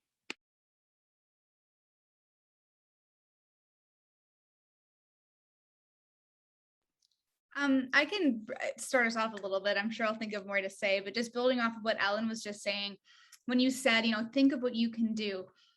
I really like that, actually, because no one tells us what to do. I'm often like, I feel like a lot of the time I'm thinking, what could I possibly do? Even if it's a long shot, even if it might not work, I'm always looking for especially creative ways and different ways that I can help different Indigenous communities who are dealing with different ongoing struggles, or Indigenous people as a whole. I'm always looking outside my nation to other nations. How can I help? What could I do? And trying to build connections and relationships. And I think a lot of it is just trying everything and emailing people who you think, calling for action and calling for justice and calling for rights, and doing everything you can do, even if it might not seem like it'll work. I feel like it's so important that there is no clear way forward for Indigenous peoples, as Ellen just said. So I think it's trying everything that you can and really reflecting on you and your role and how you're contributing to what's happening to us, and how you could raise awareness and how you can stop that. And I mean, it's always a good idea, I'm sure everyone here knows, but understand and do research with the community and the peoples whose lands you're living on, and put effort to learn their language if they're willing to share, to learn their culture, to learn their traditions, to engage with them, and to do so following their protocols. I get lots of requests like, oh, how do I engage Musqueam? I'm like, we have a protocol section on our website. You contact our protocol officer.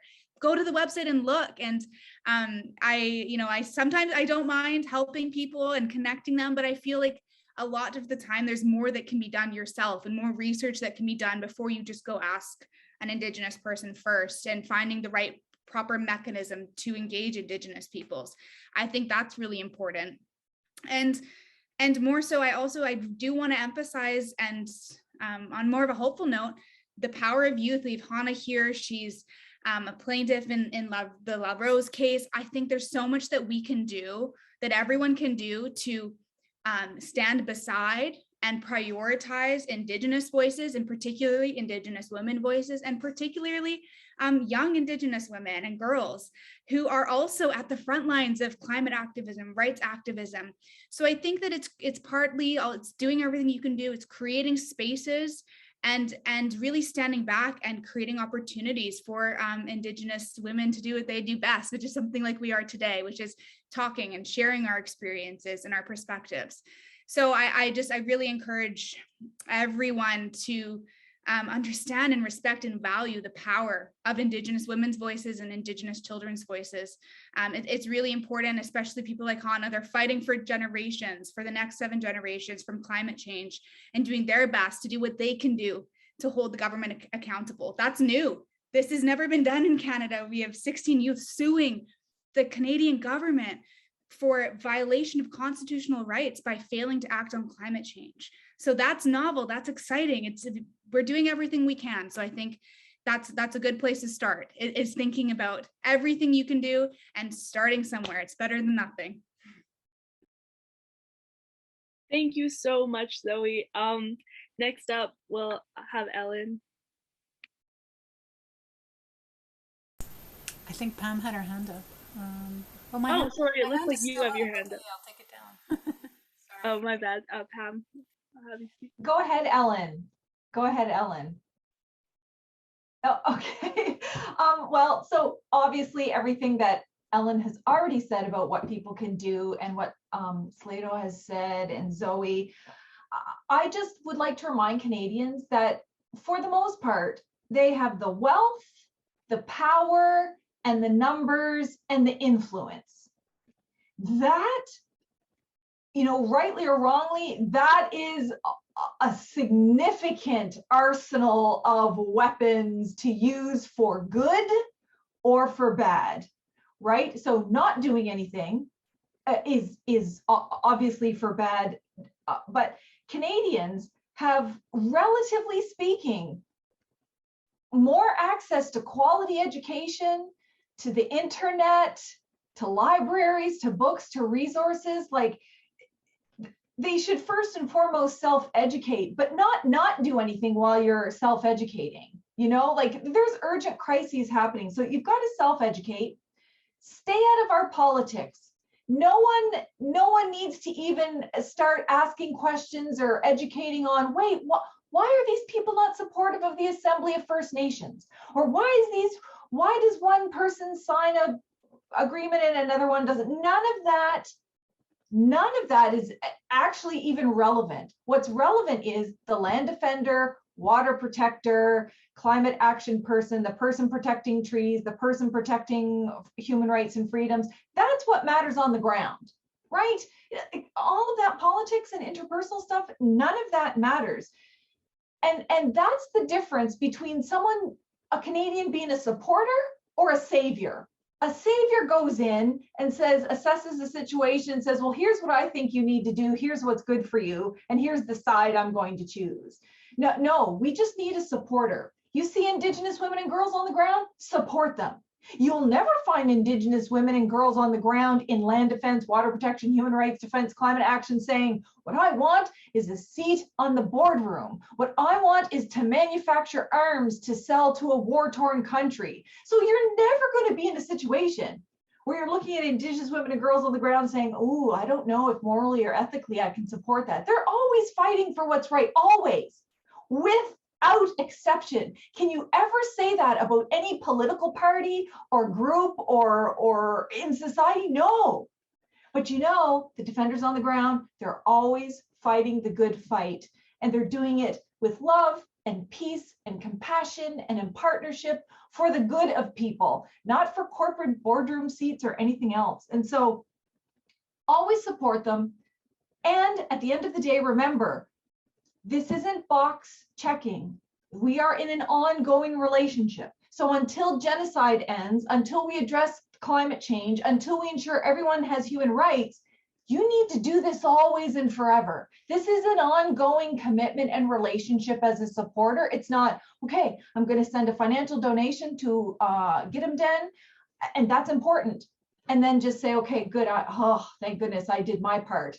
Because I can guarantee you the RCMP are going to raid again and again and again and again. So the financial support's required, the political support's required. I would say at least 99% of the time, the reason why governments take action on anything is because Canadians get up in arms about it. It's not just Indigenous people, it's Canadians. And so look at how quickly the government moves when Canadians are upset about racism in policing or unmarked graves, or the RCMP violently taking Wet'suwet'en out of their territory, or racist white people burning down Mi'kmaq fishing shacks. I mean, Canadians say this is wrong, and then media responds, and when media responds, and it pushes governments. I think it would be a mistake to say, I know people that work in government, or I like this political party, because the politics and the people in the government is irrelevant. What matters is they're never going to voluntarily give us anything without being pushed to do so. And we're more powerful when we push together, and it's for everybody's benefit. So just leave all the politics out. It doesn't matter if you're a Trudeau supporter or I don't know what the conservative guy is nowadays. None of that is really relevant. When we start incorporating that, that's when we get into trouble, and then we start doing the whole savior thing. Don't do it. Just be a supporter, absolute 100% supporter of Indigenous women and girls defending human rights and land rights, and you can't ever lose. Thank you so much, Pam. Slada, would you like to say a few words? Sure. Thank you, everybody. I really appreciate that. I love how, stay out of our politics and just support. I think for Indigenous women and for Indigenous girls, I just want to encourage everybody to just stand in who you are as an Indigenous person. Follow your laws at every given opportunity, even if it's seems like a small thing that you can push back against, so that we become normalizing and internalizing our laws in our everyday lives, because that's what is going to make us powerful. It's what's going to sustain us in the long term. And I think that that's important for everybody, and support other Indigenous people and other Indigenous nations, create those relationships and, those allies, so that we can all stand together, because that is one of the most powerful things that I've seen. And I'm so grateful. And, we wouldn't be where we are right now with this Wet'suwet'en struggle, with the amplification, with all the work in the, with the UN and the human rights and the Indigenous rights, and everybody, every single person that's contributed to our success. And I see our work as a success, because we are standing our ground 10 years later, 3 years later, for Get 'em Done, on the ground. And we're able to continue doing this because of all of the support that we've received. I think for non-Indigenous folks, what you can do is make some sacrifices. We Indigenous land defenders, we're sacrificing our time with our children. We're sacrificing our time with our family. We are sacrificing our freedom. We are sacrificing our bodies, our health, our spiritual health, everything to do this work. And, I've been in conversations with people where they're like, oh, this seems really hard, or this thing, I don't really feel comfortable with this because I risk this certain thing if I do this. And it's like, that is what our everyday lives are about, is the risk and the sacrifice that we are making. And we are not doing it for anything except for the benefit of our people, the benefit of our land, and our future generations. And so take the risk. If it's uncomfortable, do it. If it feels like you're going to have to sacrifice something, do it, because that's going to take that load. That little bit of sacrifice and that little bit of risk is going to help take that off of us, so that we don't have to carry all of it. So please, I encourage you to do that. And thank you so much. It's been wonderful, a beautiful 2 hours on this panel. I really, it really uplifts me to hear all of your voices.